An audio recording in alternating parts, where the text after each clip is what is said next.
सुनेत्रा पवारांची इच्छा नसताना काही नेत्यांच्या आग्रहामुळे शपथविधीची घाई झाली असंही रोहित पवार म्हणाले। प्रत्येकासाठी वेगवेगळ्या गोष्टी प्राधान्य असतात, आमच्यासाठी दादांच्या अपघाताची चौकशी महत्त्वाची असं नाव न घेता रोहित पवारांनी प्रफुल्ल पटेल आणि सुनील तटकरेंवर टीका केली आहे।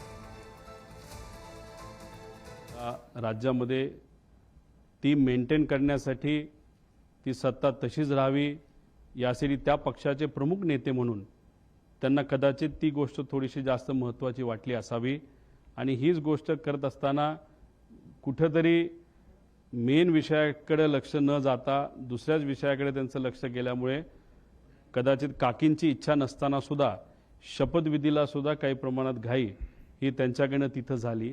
सगळ्यांच्या प्रायोरिटी आणि महत्त्वाच्या गोष्टी वेगळ्या असतात। आम्ही आज दुःखात आहोत, आम्हाला माहिती पाहिजे की काका आमचे दादा हा जो ॲक्सिडेंट झाला तो कशामुळे झाला ही आमची प्रायोरिटी आहे, हे आमच्यासाठी महत्त्वाचं आहे आणि हीच गोष्ट काकींसाठी सुद्धा महत्त्वाची आहे, पार्थ आणि जयला पण महत्त्वाची आहे। पण ह्या नेत्यांना काय महत्त्वाचं आहे हे मी सांगण्यापेक्षा गेल्या 13 दिवसामध्ये लोकांनीच बऱ्याच काही गोष्टी तुमच्या माध्यमातून बघितलेल्या आहेत।